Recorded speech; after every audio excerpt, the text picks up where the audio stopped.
झारखंड।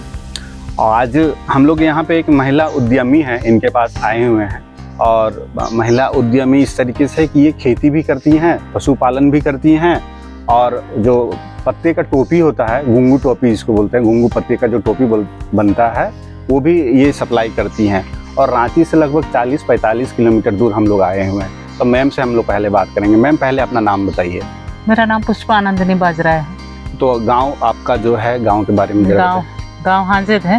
हाजी, ये रांची जिला में ही है। घुंघू जो लीफ है, जो कि झारखंड में जो फॉरेन से भी लोग आते हैं, या फिर मेट्रोपोलिस से लोग आते हैं, तो उनको सप्लाई दिया जाता है। घुंघू टोपी आप ही के द्वारा दिया जाता है। यदि आप घुंघू टोपी का सप्लाई चाहते हैं अपने रांची में या रांची के आसपास के एरिया, इवन पूरा झारखंड में अगर आप कहीं से भी हैं, तो आपको नंबर प्रोवाइड करवा दिया जाएगा। आप नंबर पे कांटेक्ट करके घुंघू टोपी का ऑर्डर दे सकते हैं 2 या 3 दिन पहले। और जैसे कि हम ये भी देख पा रहे हैं मैम कि आप पशुपालन भी पीछे तरफ कर रही हैं। तो पशुपालन करते हुए और घर को चलाते हुए आपको फैमिली का सपोर्ट मिलता होगा, तो उसके बारे में कुछ बताइए कि आप कब से शुरुआत की हैं? जी, मैं पहले JSLPS एक संस्था है, हाँ, Jharkhand state livelihood promotion society, वो महिलाओं के लिए काम करती है। उसमें मैं पहले काम करती थी, बतौर एक कैडेट के रूप में थी। लेकिन हमारे घर की स्थिति थोड़ा खराब हो गई। बाबू मेरा बीमार हो गया, बहुत ज़्यादा बीमार था। तो पूरे साल तक हम हॉस्पिटल सब में रहे, और इस वजह से मेरा वो काम छूट गया। काम छूटने की वजह से फिर मुझे काम करने का एक आदत है, मैं कुछ करती रहूं इस तरीके का। तो जब छूट गया तो ऐसा लगता है कि मैं पागल हो जाऊंगी।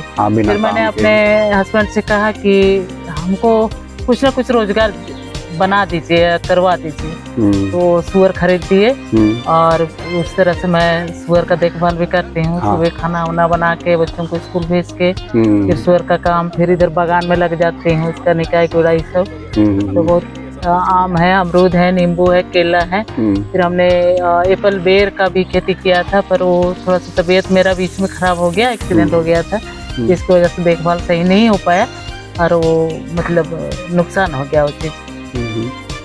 और हम यहाँ टोपी का भी काम करते हैं, घुंघू टोपी। वो घुंघू टोपी बनाने का हम लोग का मेन उद्देश्य ये है, केवल पैसा ही नहीं, लेकिन हम लोगों को बताना चाहते हैं कि हाँ, किसी टाइम में हमारे पूर्वज इन पत्तों से, एक स्पेशल वो पत्ता है, अन्य पत्तों से नहीं बनता है वो, तो इस पत्ते से मतलब हमारे पूर्वज जब छाता का आविष्कार नहीं हुआ था, तब इसका प्रयोग करता था वो लोग। घुंघू बनाता था। रोपाई के टाइम में महिलाएं बड़ा सा ओवरकोट टाइप का पहन के वो रोपाई करती थी टोपी के साथ, और बरसाती जैसा भी वो बनता है। टोपी भी बनता था उसमें।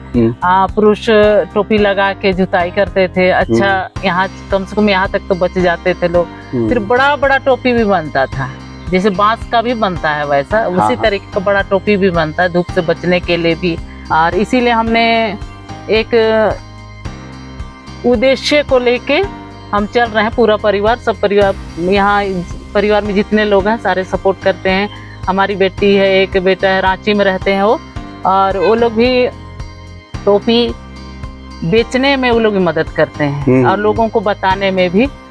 स्टेडियम वगैरह में बाहर से लोग आते हैं, स्टेडियम जो है वहाँ पे, वहाँ भी बेचने के लिए वो लोग जाती है, बताती है लोगों को। पैसे भी कुछ बहुत आ जाते हैं, और लोगों को जानकारी भी मिलती है। इस तरह से फिर हमने जो पशुपालन किया हुआ है, तो उससे भी बहुत कुछ हम कर पा रहे हैं कि अपने परिवार का कुछ भी चलाने के लिए आर्थिक रूप से मजबूत हो रही हैं आप। जी हाँ। और मेरा करने का एक विशेष उद्देश्य है कि लोग मेरी तरह करें, कि एक काम में ही निर्भर ना रहें।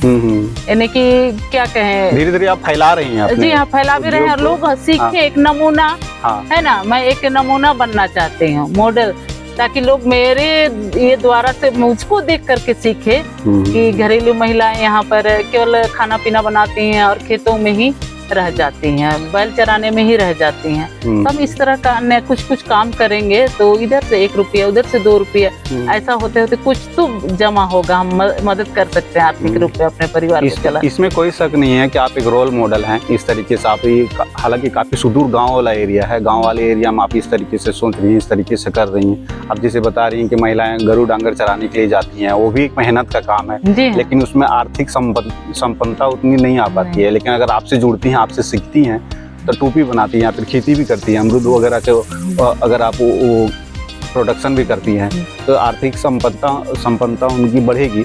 और एक बात आपने बहुत ही अच्छी कही कि अगर मैं घर में रहती हूँ, कुछ काम नहीं करती हूँ तो अकबक सा लगता है, इस वजह से आपने ये स्टार्ट किया। और जैसे कि आपका घर में एक्सीडेंट भी हो गया था, तो उसको आप सपोर्ट करने के लिए सेल्फ से आप थोड़ी दूर हो गई। हालांकि आप ट्रेनिंग मिला होगा, उसका काफ़ी अच्छा फायदा उठा रही हैं आप, काफ़ी स्किल्ड महिला हैं आप, और काफ़ी लोगों को आप इंस्पायर कीजिएगा। जितनी भी महिलाएं हैं अगर इस वीडियो को देख पा रही हैं तो मैम एक रोल मॉडल ही हैं। और जिस तरीके से पशुपालन भी एक तरीके से उद्योग वाला खेती भी आप कर रही हैं। गुंगुली का जो आपने संस्कृति को बात बताया कि संस्कृति से जुड़ के ही रहना हमारे लिए बहुत ज़्यादा सही है। ऑर्गेनिक चीज़ों से आप जितना जुड़ के रहिएगा उतना ज़्यादा सही रहता है। यहाँ मतलब हमारे इधर विशेषकर इस ग्रामीण इलाके में बहुत ही उपयोगी पेड़ पौधे सब हैं। संसाधन हमारा इतना है कि हम कुछ चीज से भी पैसे कमा सकते हैं। हम मिट्टी भी बेच के पैसे कमा सकते हैं, यानी कि बस हमको रूप बदलना है। हम यहाँ गुलेल बेचते हैं, गुलेल बेचते हैं, लोग खुश होकर खरीदते हैं। दसमफोल में बहुत सारी संस्थाएं हैं जो विकास के लिए बहुत काम कर रही हैं, महिलाओं के विकास के लिए। लेकिन क्या कहें, इधर का जो स्थिति है ना, जैसे हमारा रहन सहन है, काम काज है, दिन भर का रूटीन हमारा है, उस हिसाब से हम लोगों को ट्रेनिंग होना चाहिए, उस हिसाब से हम लोग को काम होना चाहिए। वो चीज नहीं हो पा रहा है। जितनी भी संस्थाएं काम कर रही हैं, बस वो तो संस्था में क्या है कि ऊपर में रूल बनता है ना, और रूल कुर्सी पे बैठ के बनाया जाता है, ग्रामीण क्षेत्र में आ करके नहीं। तो हमको लगता है कि यहाँ आ करके रूल बनना चाहिए, दिखना चाहिए कि एक महिला मान लिया चली जाती है, उसका काम है सुबेरे खाना पीना बना के बैल चराना, लौट के आती है शाम में। तो ऐसी महिला के लिए हम क्या करें, क्या शिक्षा दें उसको, यानी कि क्या उपाय बताएं कि वो 1-2 रुपया उतना करने के बाद भी अर्जित कर सके। तो ऐसे कामों को मतलब दिखाने का, ऐसे कराने का, बताने का जरूरत है यहाँ पर। ये तो एक ग्रास रूट लेवल की प्रॉब्लम है।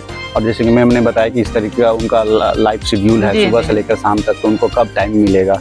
तो ये एक इस पे गहन चिंतन किया जा सकता है। जैसे कि आप कार्यरत रही हैं, हालांकि घर परिवार संभालने के साथ भी आप कार्य कर रही हैं घर के आसपास। अभी भी मैं शुगर पेशेंट हूँ, और अभी कम से कम मेरा 500 से एबव है।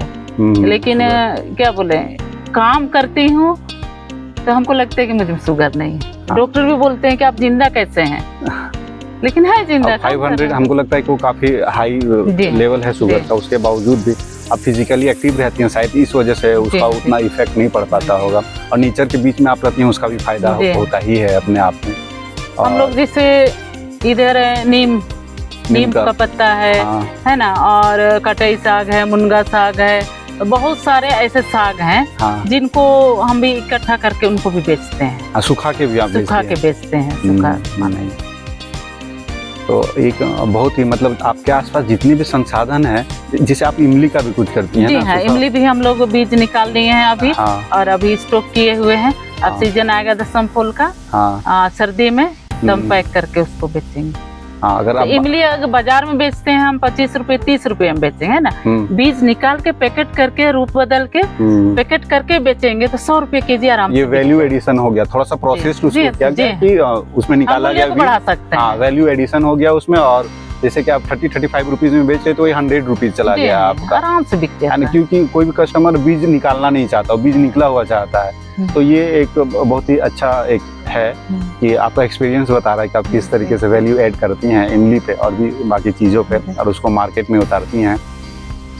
तो हमारे साथ मैम इतने देर बात करने के लिए आपका बहुत बहुत धन्यवाद। और मुझे पता है कि काफ़ी लोग जो इस वीडियो को देख रहे होंगे, काफ़ी महिलाएं जो इस वीडियो को देख रही होंगी, मैम से काफ़ी कुछ सीखेंगे और उनको मोटिवेशन मिलेगा कि वो अपने लाइफ में आगे बढ़ें और उद्यमिता की ओर अपने आप को जी। आगे बढ़ाएं और अपने परिवार को आर्थिक रूप से जी। संपन्न करें।